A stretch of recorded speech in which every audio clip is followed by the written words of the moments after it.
بسم اللہ الرحمن الرحیم۔ سب سے زیادہ جس روایت نے ایمان اور عقیدے کو بگاڑا ہے اور امت مسلمہ کے اندر شرک اور کفر لے کر آیا ہے، وہ یہی روایت ہے جس کو مسند احمد بن حنبل کے اندر احمد بن حنبل نے بیان کیا ہے، اور اسی کو پھر انہوں نے اپنا عقیدہ بھی بنایا، اس کا اظہار بھی کیا۔ دوسری جگہ ابن تیمیہ نے اسی کو لیا، ابن قیم نے لیا، ابن حجر اسقلانی نے لیا، اور سارے مسالک نے اس شرک کو لے لیا۔ آج ان کی رگوں کا خون ہے اور ابھی تک اس کو پھیلایا جا رہا ہے۔ آج ایک پوسٹ کے اندر وہاں سے جو مدینہ کے کوئی مولوی ہیں مسجد نبوی سے، اور یہ انہوں نے دوبارہ پیش کیا ہے، یہ خود سنیے اور اس کے بعد اس کے اوپر میں تبصرہ کروں گا۔ هل تدرون أن الرسول قال عليه الصلاة والسلام: من صلى علي صلاة رد الله إلي روحي فأرد الصلاة عليه. وفي حديث أوس بن أوس في صحيح مسلم قال: أكثروا علي من الصلاة يوم الجمعة وليلتها فإن صلاتكم تبلغني. فصلى الله على محمد اللهم صل على محمد صلاة دائمة. دیکھیے، یہ وہ روایت ہے جو اوس بن اوس سے بیان کی جاتی ہے۔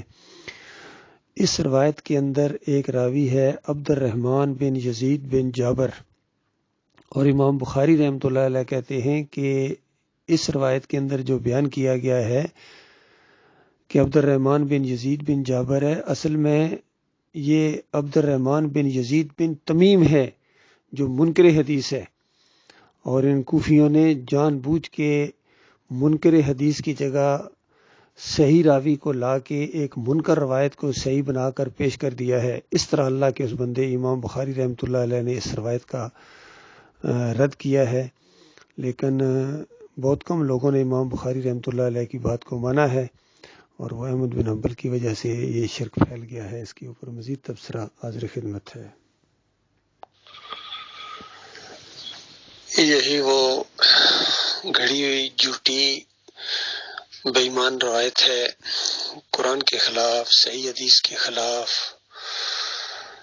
کہ نبی علیہ السلام نے کہتے ہیں فرمایا کہ جب کوئی صلاۃ والسلام آگے پڑھتا ہے میری قبر کے اوپر تو میری روح کو اللہ تعالیٰ واپس کر دیتا ہے تاکہ خود سنتا ہوں اور اس کا جواب دیتا ہوں۔ اور یہ دیکھیے ابھی تک اس کو بیان کر رہے ہیں وہاں کے علماء اور خطبہ دینے والے، سعودی عرب میں، بحرین میں، UAE میں اور گلفس میں، ہر جگہ، اور پھر اسی کو لیا ہے اجمیوں نے، انڈیا میں، بنگلہ دیش میں، پاکستان میں، سب میں یہ شرک پھیل گیا۔ اور مفتی اعظم سعودی عرب نے عبداللہ بن باز نے فتویٰ دیا، اس میں بھی یہ جھوٹی روایت لے کے آ گیا۔ حالانکہ امام بخاری رحمۃ اللہ علیہ نے نام لے کے اس روایت کو جو مسند احمد بن حنبل کے اندر ہے اس کو رد کیا ہے، اور کہا کہ جمعے والے دن والی یہ روایت کہ جمعے والے دن درود پڑھا کرو، تمہارا درود میرے اوپر پیش کیا جاتا ہے، اور انبیاء کے جسموں کو مٹی نہیں کھاتی، اس کو کہا کہ یہ منکر روایت ہے۔ اور پھر امام بخاری رحمۃ اللہ علیہ کا کہنا ہے کہ منکر روایت کو بیان کرنا بھی جائز نہیں ہے۔ اور امام ذہبی نے بھی اسی روایت کو یعنی اسی طریقے سے رد کیا کہ جھوٹی روایت ہے، جو جمعے والے دن صلات پڑھنے، جو یعنی یہ جو درود و سلام پڑھنے اور یہ ہے کہ نبی علیہ السلام کی روح واپس آ جاتی ہے اور خود سنتے ہیں، یہ بالکل جھوٹی روایت ہے۔ اور دوسری جھوٹی روایت جو ان کے اندر ہے وہ یہ ہے کہ اگر کوئی دور سے پڑھتا ہے تو فرشتے لے کے آتے ہیں اور نبی علیہ السلام کے سامنے مدینے والی قبر میں پیش کر دیتے ہیں۔ تو صیف الرحمان راشدی اس کے اوپر بہت زیادہ زور دیتے ہیں، یعنی ایک شرک کا رد کرتے، پہلے تو دونوں شرک ان کے اندر تھے کہ جو قبر کے اوپر پڑھتا ہے اس کو خود سنتے ہیں، روح واپس آ جاتی ہے، اور جو دور سے پڑھتا ہے وہ پیش کیا جاتا ہے فرشتوں کے ذریعے۔ تو دونوں عقیدے ان کے اندر تھے۔ اب ایک عقیدے کو وہ سمجھ گئے ہیں، کہتے ہیں بھائی یہ جو قبر کے اوپر پڑھنے والی ہے یہ صحیح نہیں ہے، لیکن وہ جو دور سے وہ تو لازمی ہے، وہ تو ان کا ایمان ہے. تو اس طریقے سے ایک شرک کا رد کرتے ہیں، دوسرے شرک کا جواز فراہم کرتے ہیں. تو یہ ہوا ہے اللہ کے بندو، اس امت کے اندر جب یہ شرک آیا ہے تب یہ مار پڑی ہے ان کو. جب اس مسجد سے جو گڑھ تھا توحید کا، شرک کا رد ہوتا تھا جہاں سے، اور شرک کے خلاف فوجی کارروائی ہوتی تھی، وہاں سے دستے جاتے تھے اور کفر و شرک کا جنازہ اٹھتا تھا، اس جگہ کو آج شرک کا اڈا بنا دیا گیا ہے، وہاں گنبد لگا دیا گیا اور اس کے رکھوالے بن گئے ہیں. آج کس میں اتنی ہمت ہے کہ نبی علیہ السلام کی بات کو عملی جامہ پہنائے کہ قبروں کو کچا رکھو، اس کے اوپر عمارت نہ بنے، کوئی گنبد نہ بنے اور کوئی مجاور بن کر نہ بیٹھے. یہ ساری چیزیں ہو رہی ہیں ہر جگہ، اسی لیے مسلمانوں کو مار پڑ رہی ہے ہر جگہ، کیونکہ ان کے عقیدے کے اندر شرک آ گیا ہے. باقی بات اب آگے بڑھی اور ہر بابا ان کا زندہ ہے، سنتا ہے، دیکھتا ہے، پہچانتا ہے. چادریں چڑھائی جا رہی ہیں اور سرمیلے ہو رہے ہیں، ڈھول ڈھمکے چمٹے بجائے جا رہے ہیں اور ان کی عزتیں ہر جگہ پامال کی جاتی ہیں. یہود و نصارہ کے بستروں پر ان کی مائیں بہنیں اولادیں جلوا رہی ہیں. اس طرح اللہ نے ان کو ذلیل کیا ہے. پھر غربت اور مہنگائی کا عذاب ان کے اوپر مسلط ہے. پھر اللہ تعالیٰ نے اپنے دشمنوں اور باغیوں کو ان کے اوپر مسلط کر دیا ہے، کہیں بادشاہی کی شکل میں اور کہیں وزیر اعظم کی شکل میں اور کہیں صدر کی شکل میں.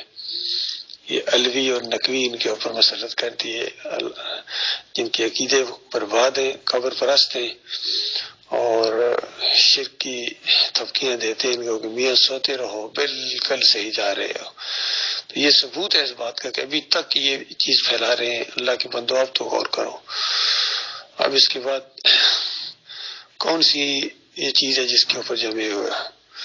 لہذا اب ان کے اوپر نہ نمازیں، نہ روزے، نہ عمرہ، نہ زکوٰۃ، نہ حج، کوئی چیز اللہ تعالیٰ کی طرف سے ان کے اوپر فرض نہیں ہے. شرک کرنے والے یہ ہمیشہ کی آگ کے اندر رہیں گے، اور چاہے یہ پکار کا شرک ہو، واسطے وسیلے کا شرک ہو، نظر و نیاز کا شرک ہو، رکوع اور سجدے کا شرک ہو، جو بھی ہیں ہر شرک ان کے اندر آ گیا. جو پہلی قوموں کے اندر جو شرک تھا ان کے اندر بھی آ گیا. اللہ تعالیٰ غور و فکر کرنے کے اور شرک سے بیزاری کا اعلان کرنے اور کفر شرک پھیلانے والوں کی نشاندہی کرنے کی توفیق عطا فرمائے. چاہے کچھ ہو جائے، ان کا تیا پانچا کرنا ہے، ان کی بنیادیں کھیڑ دو اللہ کے بندو، اور پکار کر کہو کہ یہ باطل روایت ہے، منکر روایت ہے، بے ایمان روایت ہے، قرآن کے خلاف روایت ہے، مشرکانہ عقیدہ پھیلانے والی روایت ہے کہ یہ جو انبیاء کے جسموں کو مٹی نہیں کھاتی اور یہ جو کہتے ہیں کہ روح واپس آ جاتی ہے اور پھر قبر میں زندہ ہے، حیات النبی فی القبر کا عقیدہ یہ شرک کی جڑ ہے. شرک کی جڑ ہے یہ عقیدہ. سماع موتا ہو گیا، حیات النبی فی القبر کا عقیدہ ہو گیا، واسطے وسیلے ہو گئے. یہ بہت زیادہ اسی وجہ سے کہتے ہیں یا اللہ اپنے حبیب کے صدقے، یہ شرک بھی ان کے اندر ہے، واسطے وسیلے کا شرک بھی ان کے اندر ہے. کون سے ان کے شرک کی نشاندہی کی جائے، اللہ تعالیٰ ان کو ہدایت دے. دعائی کی جا سکتی ہے. باقی کوئی مسلک آج ایسا نہیں ہے جو اس شرک کے اندر مبتلا نہ ہو. بریلوی ہوں، دیوبندی ہوں، اہل حدیث ہوں، سلفی ہوں، حنبلی ہوں، سب اس شرک کے اندر مبتلا ہو گئے. اور اس اندھیرے میں بس ایک شمع جو صحیح معنوں میں روشن ہوئی ہے، کسی ایک عالم دین نے بالکل کھڑے ہو کے اس شرک کا رد کیا ہے انگلی رکھ کے. وہ ڈاکٹر مسعود الدین عثمانی رحمۃ اللہ علیہ، انہوں نے ایمان خالص قسط دوم کے اندر اس روایت کا تیا پانچا کیا ہے اور پوری طرح دلائل کے ساتھ ثابت کیا ہے کہ دیکھو یہ منکر روایت ہے. اور امام بخاری کا وہ قول بھی لائے ہیں کہ امام بخاری کہتے ہیں جس کو میں منکر الحدیث کہوں اس روایت کا، اس راوی کی روایت کا بیان کرنا بھی جائز نہیں ہے. تو یہ معاملہ ہے اللہ کے بندو. یہ قبر پرستی کی بنیاد فراہم کی ہے. انہوں نے پہلے جسموں کو سلامت رکھا، پھر اعمال پیش کیے، پھر دھوم مچ گئی. پھر آج یہ جو سب کچھ ہو رہا ہے کہ بردو جھولی میری یا محمد تیرے در سے نہ جاؤں گا خالی، تیری خیر ہوئے پہرے دارا روزے دی جالی چم لین دے، اور یہ رو رو کے وہاں فریادیں کرتے ہیں. تو یہ اسی وجہ سے، اس عقیدے کی وجہ سے ہے. حالانکہ صحیح روایتوں کے اندر آ گیا نبی علیہ السلام مدینے والی قبر میں نہیں بلکہ جنت الفردوس میں زندہ ہے. جنت الفردوس میں اعلیٰ مقام الوسیلہ اس کا نام ہے، وہاں نبی علیہ السلام زندہ ہیں. اور یہ جو کہتے ہیں کہ یہاں دنیا میں آتے جاتے ہیں، کوئی خوابوں میں آتے ہیں، کوئی جسمانی طور پر آتے ہیں، پھر پاکستان بنانے میں ان کا کردار تھا اور یہ تھا وہ تھا، یہ سارے مشرکانہ عقیدے ہیں.